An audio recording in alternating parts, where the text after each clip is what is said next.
Señoras, señores, amigos e amigas, moi boa noite, saúdos desde Ribadumia, os estudios centrais de Canal Rías Baixas. Empezamos unha nova edición do programa Falemos, pero estamos na última semana do mes de xuño e aquí facemos un paréntesis. Nos paramos hasta o outono, hasta o mes de outono, para que a programación de verán desta Santa Casa e entre elas o programa Verán poidan ter o seu momento e a súa actividade. Empezamos alá no mes de outono, o día 8 de outubro do pasado ano. Son 36 programas, 36 semanas as que estuvemos con todos vostedes e moitos de vostedes fieis seguidores. Entrevistamos, lóxicamente, a 108 nas 36 entrevistas, a 108 entrevistados e cubrimos a nosa área de cobertura, son os 36 concellos, 650.000 veciños que tendes acceso a esta televisión de xeito gratuito. Benvidos, gracias por estar aí, os nosos patrocinadores, lóxicamente, que nos acompañaron durante toda este periplo, estos meses, Transportes Galipor, JRI Asesores, San Marcos Servicios Funerarios e Viña Almirante, que compartiron connosco esta temporada. A todos e a todos vostedes que nos siguen, moitísimas gracias. E nesta edición estaremos e analizaremos a situación do Concello de Meis dende o punto de vista da súa alcaldesa, a socialista Marta Giraldez. 2 aniños de legislatura, cales son os feitos, cales son os retos que quedan nestes 2 anos hasta as próximas eleccións en maio do ano 2027. Estaremos tamén analizando a política do Concello de Vilagarcía dende o punto de vista da portavoz do Partido Popular, Ana Granja. E abrimos este turno de entrevistas para falar e analizar a situación política de Pontevedra. Xa estuvo por aquí o Partido Popular e o Partido Socialista cos seus portavoces. O Partido Socialista fai moi pouquiñas semanas e hoxe ven o alcalde, o protagonista principal, Miguel Anxo Fernández Lores. Moi boa noite, benvido, como estamos? Sí. Antes de entrar en Pontevedra, polo que nos toca a todos, tamén polo que toca ao Bloque Nacionalista Galego en Madrid, como analiza vostede a situación non dende o punto de vista xurídico, pero si dende o punto de vista político, a situación que xera esta presunta corrupción e, digamos que a situación, tamén a crisis política, pero tamén xudicial, non? A ver, a min a política madrileña me parece un galiñeiro absolutamente... Eu creo que hai unha degradación absoluta da política, non se debaten cuestións de fondo, se están tirando trastos á cabeza uns aos outros e a casa un pouco por barra. En todo caso, está claro que o PSOE ten un problema de corrupción neste momento, está por ver se iso está limitado a 3 ou 4 persoas, que entón sería un problema gordo, pero non excesivamente gordo, e se iso trascende a máis áreas do partido, pois sería un problema moitísimo máis grave, non? De todas maneiras, quen está un pouco facendo leña do árbol caído o Partido Popular, que debería estar caladiño, Dios me perdone, estuvera calado, pois ganaba cartos, non? Porque, claro, si ben é certo que hai corrupción no PSOE, o Partido Popular leva corrompido moito tempo, se cheira, directamente. E a min, a política que está facendo Feijóo en Madrid me avergonza directamente como galego. Pero non debería denunciar os feitos, ou si? Bueno, hombre, claro que sí. Claro, é obvio, non? Pero pola boca pequena, non? Porque, claro, cando tú pos que un señor se expulsa do partido, que o Partido Socialista expulsou as persoas estas, que, bueno, non sei se o sabían ou non, é raro que non o superan, pero en todo caso están expulsados do partido, aínda non están condenados, e o PP ten condenados a punta pala, non? E, polo tanto, bueno, eu creo que deberían ser un pouco máis prudentes, non?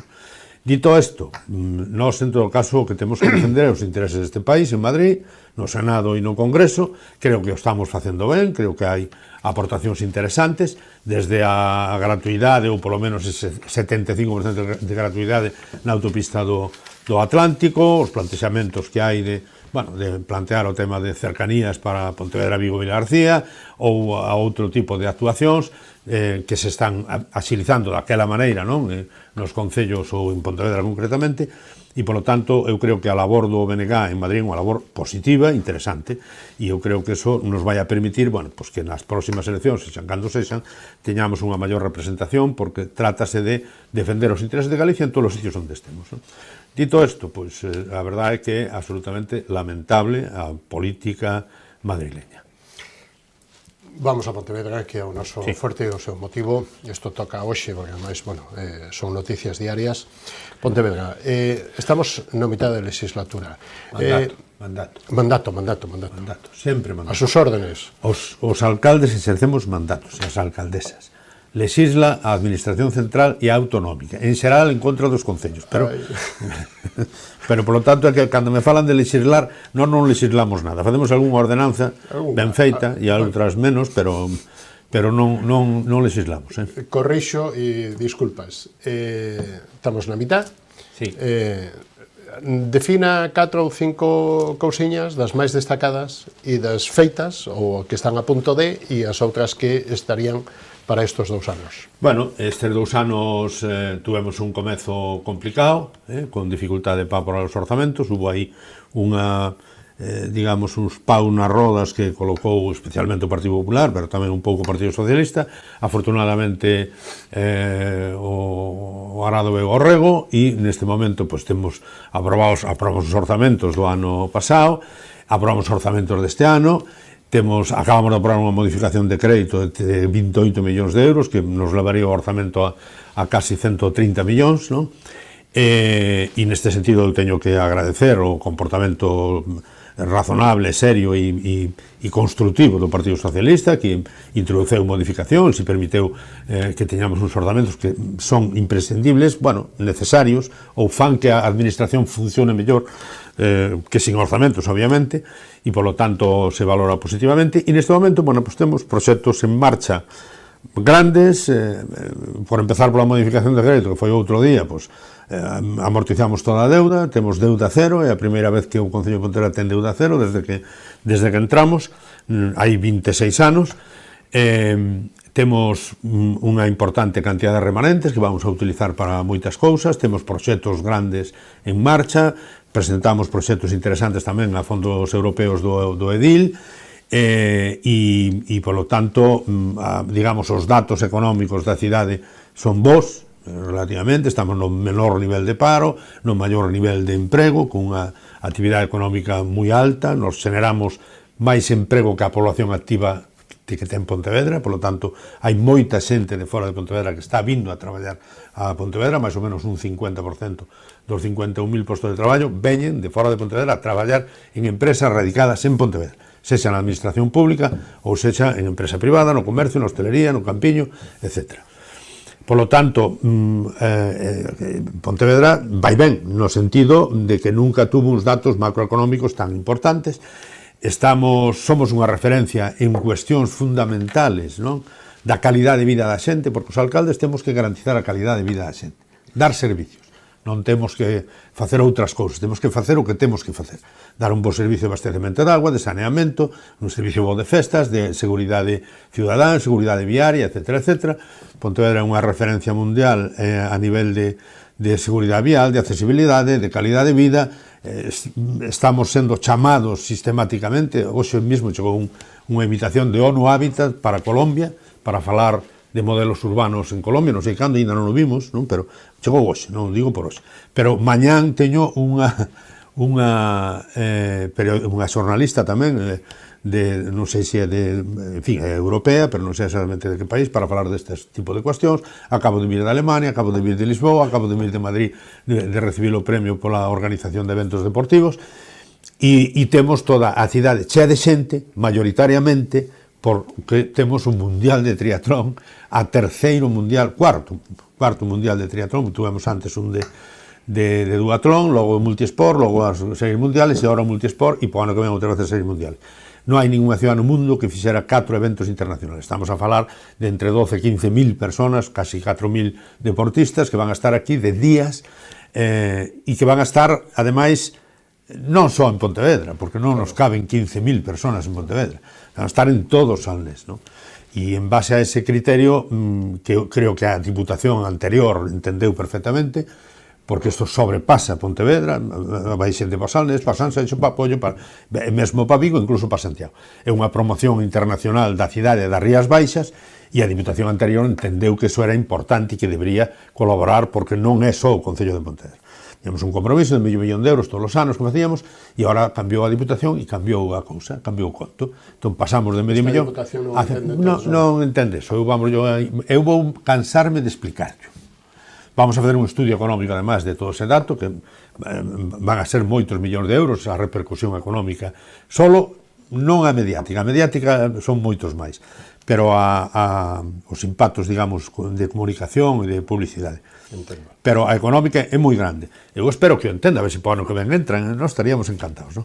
Logo, a parte, Pontevedra é a capital do camiño portugués a Compostela, pasan, o ano pasado, por cerca de 200.000 peregrinos, que son peregrinos turistas, son xente que fai o camiño por cuestións religiosas, algúns, pero outros de bocadillo, outros de cultural, e son de xente de Parador, de Galicia Palas, de Rías Baixas, de hoteles. Tamén nos hai de albergue, pero... Sí, pero non se enche o albergue sempre, e está incrementándose dunha forma exponencial a xente que ven.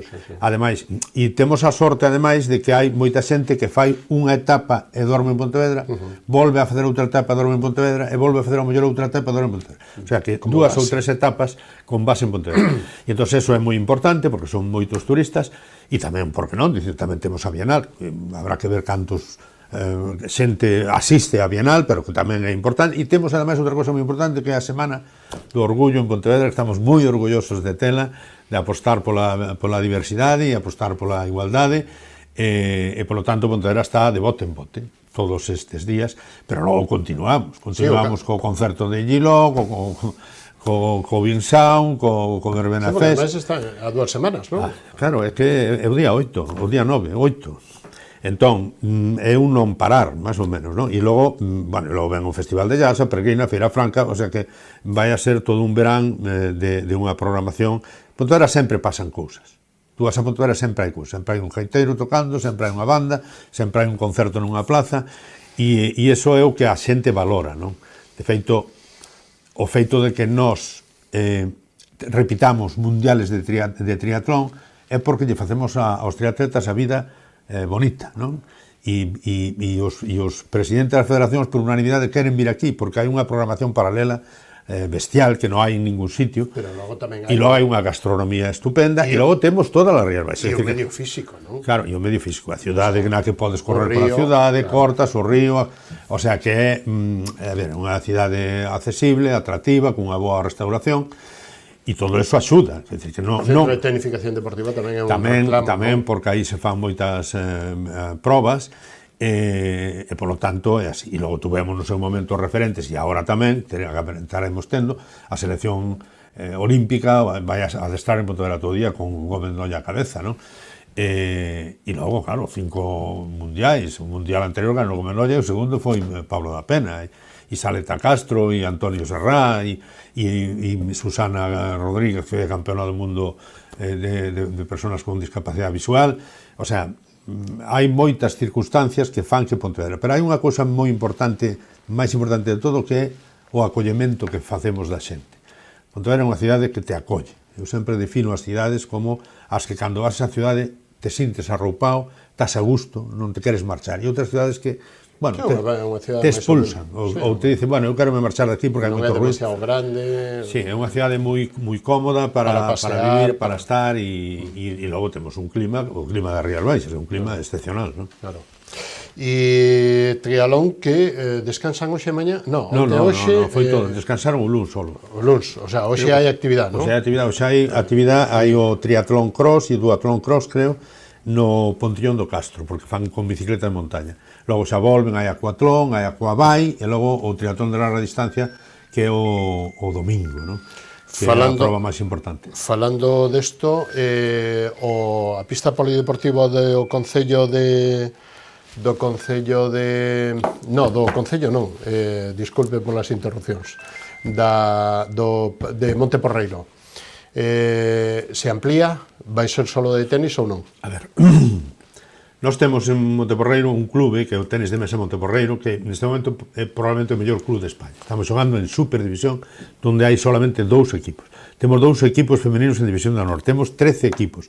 Somos o equipo de tenis de mesa que participa máis nos campeonatos de España e no estatal. Que xogamos xa a Liga Europea e este ano se clasificaron outra vez para a Liga Europea. Levamos igual 7 ou 8 anos intentando buscarlle unha instalación decente, non? E ao final, bueno, pues conseguimos facer esa instalación. Se esa instalación é compatible con algún outro deporte de raqueta, obviamente farémola compatible. En principio se pensou para facer un centro de tenificación, de tenis de mesa, en Galicia que non hai, para usar o clube, e tamén para facer stage ou, en fin, concentracións da selección, etc. etc. Si houbera posibilidade de que algún outro deporte de raqueta pudera xogar, pudera xogar. De todas maneiras, a ver, cada vez nos deportes temos unha piscina olímpica. É para natación, waterpolo e nada máis, e natación sincronizada. Temos pabellóns que están dedicados solo a fútbol sala, pabellóns que están dedicados solo a baloncesto, temos pabellóns que están dedicados solo a taekwondo e a esgrima. As naves de piragüismo son para piragüismo. É dicir, a pista do Pontillón é para piragüismo, o río é para piragüismo. Na piscina olímpica hai squash, ademais, que está especializado. Cada vez se vai máis a unha especialización. Necesitamos facer instalacións para gimnasia, pero permanentes, para que 5 equipos que hai de gimnasia entrenen aí. E o centro de tenificación tamén. E se fagan competición nun pabellón ao lado de competición, que é o famoso pabellón da Parda. Entón, a tendencia que hai agora é a especializar todos os pabellóns nunha actividade determinada. Pola mañán si pode ser en tenificación e pola tarde cos equipos existentes, aproveitando o máximo. Eu lle dixen a Xunta, por activa e por pasiva, que se queren facer un centro de alto rendimento en Cernadillas Novas, que o que ten que facer é dicir que especialidades ides a coller vos ali e que especialidades facemos noutro sitio. Pero non vamos a duplicar as especialidades. Non estamos negociando eso coa Xunta. O que pasa é que o Partido Popular se dedica a intentar sacar rentabilidade de cuestións que non son exactas, vale? Non son exactas. Outro día montou un follón porque resulta que puxemos o cambio das quendas de policía pois en Pasarón, que está exactamente a 150 metros da cousa, que é o que fixemos no ano 19, e funcionou perfectamente, e dice que improvisamos. Entón, escoitan a alguén, escoitan cousas por aí, e non saben de que están falando en moitos destas cuestións. Cando se faga o pabellón, adaptarémolo ás necesidades que existan, para as especialidades que existan, no seu momento, sin problema ningún. Pero, en principio, ese pabellón parteu. Bueno, eu creo que foi hai 6 anos, que foi un continuo, a ver unha instalación de gimnasia e unha instalación de tenis de mesa a Portugal. Por certo, as dúas moi mellorables, non? E leva tempo despois de executar todas esas cousas. E vale moitos cartos, especialmente o pabellón da Parda, non? Entón, te queremos meter escalada tamén, porque temos un campeón de España tamén de escalada. Nós temos a fortuna de ter prácticamente todos os deportes. Pero aquí están un pouco as 3 forzas políticas do Concello están de acordo en abrir a máis que o tenis, non? Bueno, pero eso xa o veremos no seu momento. Faremos un estudio de necesidades no seu momento e o faremos. De todas maneiras, ese pabellón, que ten un precio moi alto, non é só o pabellón. O pabellón vai enterrado, porque é a maneira de que manteña unha temperatura normal e sea máis barato a climatización e a calefacción, e ademais non entre luz exterior, e arriba vai levar unha plaza de 5.000 metros, vai ser a plaza máis grande que vai haber en Monteporreiro, encima do pabellón, con zona verde, con canchas tamén de multideporte por fora, e con unha zona como mínimo 800 metros cuberta para que se poida facer exercicio cando chove. E porque en riba desa zona cuberta vamos a meter todas as placas solares que van dar a capacidade de enerxía á cousa. Entón, entendido. Vale. Señor Lores, que os minutos aquí pasan moito. Entón, consuma os menos posibles de cada tema. Vale. O Río Lérez. O Río Lérez. De quen é a culpa? Que lle pasa ao Río Lérez? No, o eu dragado, digo o dragado. O dragado, vale. O dragado é competencia da Xunta, que ten que autorizar a Administración Central. O problema, o que non queren falar, nin uns nin outros, especialmente a Xunta, é de que eses lodos están contaminados. Pero xa o sabíamos hai 15 anos. Mira, os lodos da ría do Burgo estaban contaminados e os trataron en terra, vale? E os pagou a Administración Central, e ese foi un dos acordos que tuvo BNG con Pedro Sánchez para a primeira legislatura. Ese sí que é unha legislatura. A segunda é esta. solamente había unha fábrica que contaminaba esa cousa, que era unha Cross, vale? No Burgo, máis os vertidos da ría do Burgo, vertidos de residuais. En Pontevedra temos a Cross, o vertedeiro que había na Xunqueira, onde está o nudo de bombeiros. Tafisa, que vertía cunha altísima contaminación, celulosas. E tamén os vertidos da cidade, que hasta o 2005 iban directamente a Caño Libro ao río. Todo eso está aí. Entón, se eses vertidos, que hai que analizalos antes de botalos, dicen que están contaminados, non se poden botar en ningún sitio do mar. Non en Ons, nin en Salva, en ningún sitio. Non se poden botar no mar, se están contaminados. Hai que tratalos en terra. Iso vale cartos. E se vale cartos hai que pagalos.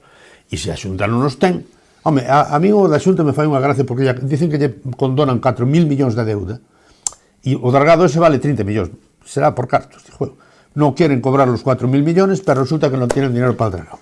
Porque é máis caro que tiralo a caño libre na ría. Digo eu que a ría é importante, porque dá moitos postos de traballo. E non se pode verter por normativa. O sea, a Administración Central dice, vote usted a 5 km de Salva, vale, pero cuando los lodos no estén contaminados. Si están contaminados non se poden botar. Nin en Salva, nin en outro sitio. Entón, estamos falando por falar. Falta de seriedade. Entón, o problema é económico, nada máis. E de vontade política de facelo. A reforma do nudo de bombeiros. E o río está limpio. A reforma do nudo de bombeiros, que lle pasa? Pois non sei, levamos... A min, sinceramente, me chamou o do seu delegado do goberno hai 8 meses e me dixo, temos que facer un parón de 2 meses porque o proxecto hai que reformar. Pero os 2 meses van alá. Non, van 2 máis 2 máis 2 máis 2. Vale, pois xa está. Pero sempre hai algún problema de... Pero non é só da Administración Central, tamén lle pasa a Xunta. Hai problemas de non sei, xeotécnicos, sempre aparecen problemas xeotécnicos en Pontevedra e entón se retrasan as cousas. Pero eu quería falar do tema do río. Eu digo aos nenos que cando vayan por calquera cidade do mundo que miren primeiro o río. Este ano, por exemplo, en París, as Olimpiadas estiveron a punto de non poder facer no río. Vale? Entón, en Pontevedra temos un río limpio. E iso se conoce porque cando miras desde o Ponte do Burgo, ves a area no fondo do río. Ora, tú vas a calquera río, a ver se ves a area no fondo do río. O río está limpio desde o ano 2005, mayoritariamente, independentemente de que pode ter un 5, 10, 15% de vertido respecto ao que había antes. Pero un río no que se poden facer mundiales... O saneamento da cidade ao 100% está xa... O saneamento da cidade está ao 100%. E o abastecemento está ao 90% de toda a cidade. De todo o concello, perdón. Estou falando de todo o concello. Pode haber algunha vivienda unifamiliar aislada que non está conectada, entre outras cousas, porque non é tampouco obligatorio conectarla. E probablemente poida ter unha fosa séptica que a ten que pagar o que a construiu se ten licencia, que había que verlo tamén. Quer dizer que o que non podemos é poñer no Monte da Fracha unha casa e pagarlle o saneamento a todos os veciños. Sobre todo se é ilegal. Non sei se me entendes. Quer dizer, os núcleos rurales están todos saneados, vale? E as viviendas unifamiliares aisladas, a grande maioría tamén. Algúnas que están a máis de 50 metros da conexión é un problema de quen construiu a casa aí. Non é exactamente así. E o coste. E o coste, vale? E logo, o abastecemento, témolo en toda a cidade, en todas as parroquias da zona sur, excepto máis Lérez, que xa tiña antes, o sea, nos debe quedar do orden de 5.000 veciños dos 19.000 que viven na ciudad. E o outro río pequeniño, o Gafos. O Gafos agora se cometeu un asesinato con el, se tapou, e por primeira vez, despois de moitos anos, pois vamos a salvar a vida, non? Pero é un proxecto complexo que está xa perfectamente definido.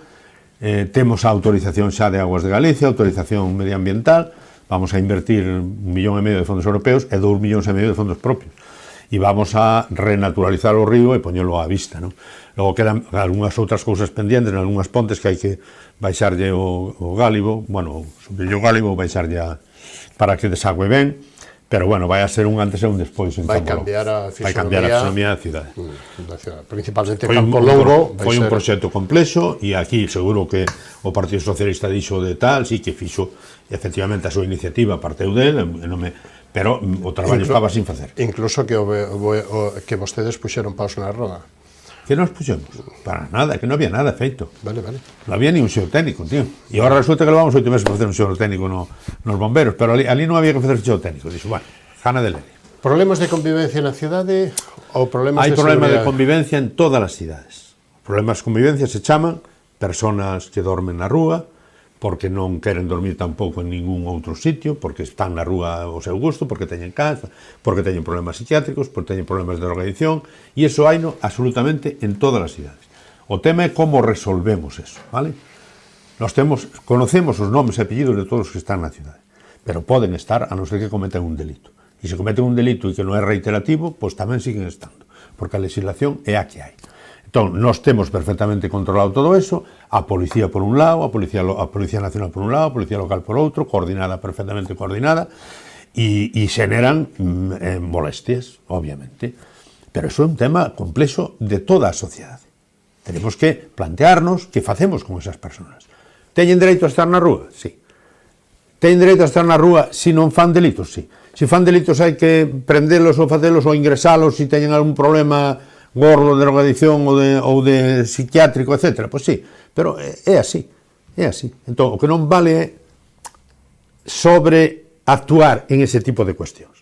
O Partido Popular, o outro día, pideu a miña dimisión porque hubo unha reyerta, vamos a decir, un pouco máis arriba de las navalladas. Unhas navalladas, bien. Ali na plaza de... Bueno. Este fin de semana hubo unha gorda e ya meteron hasta un policía en Ferrol, vale? Vale? E o día anterior houve outra pelea. Hubo, no que van de ano, 10 peleas en Ferrol.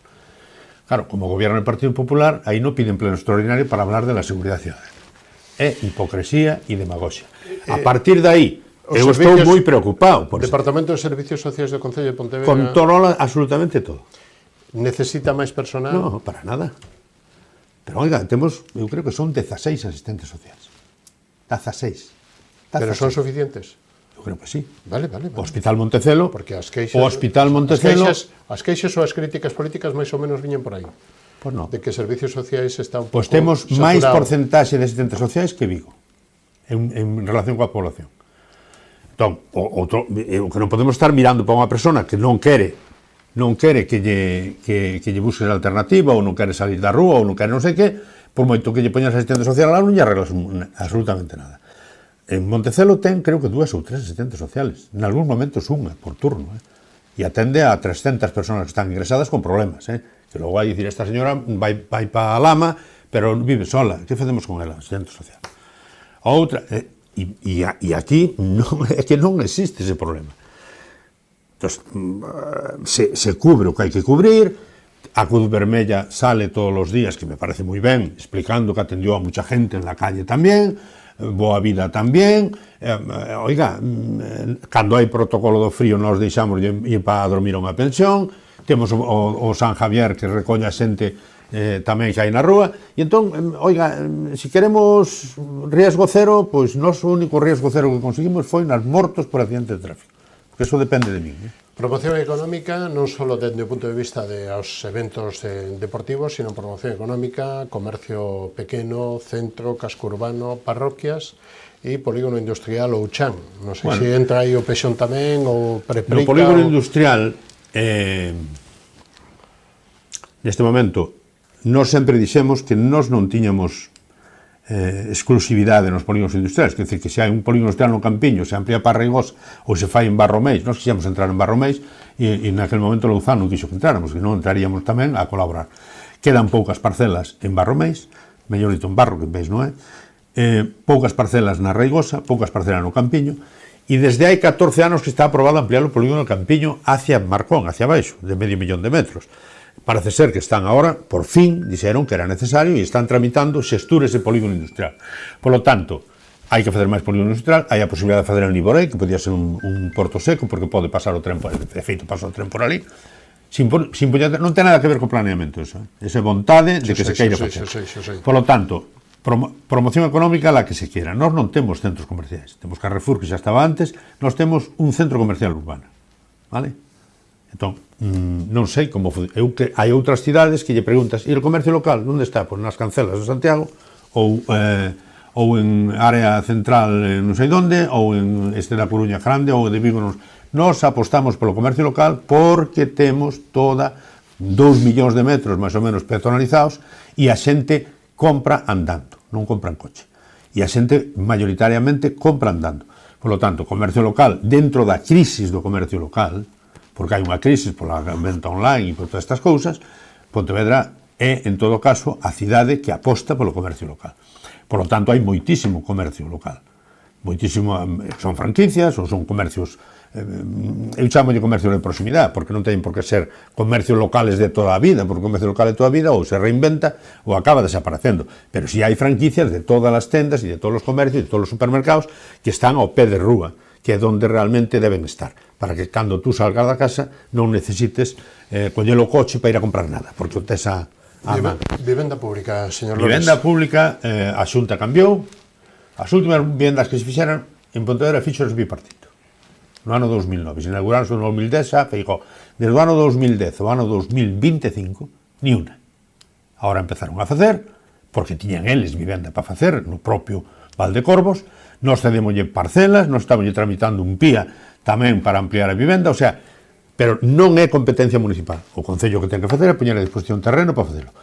Agora están facendo, eu botei flores á Xunta e dixen e á Conselleira que realmente están facendo, igual que van a facer a variante de Alba, que era imprescindible, e neste sentido teño que decir que a Xunta cambiou nos últimos ano e medio, 2 anos, cambiou.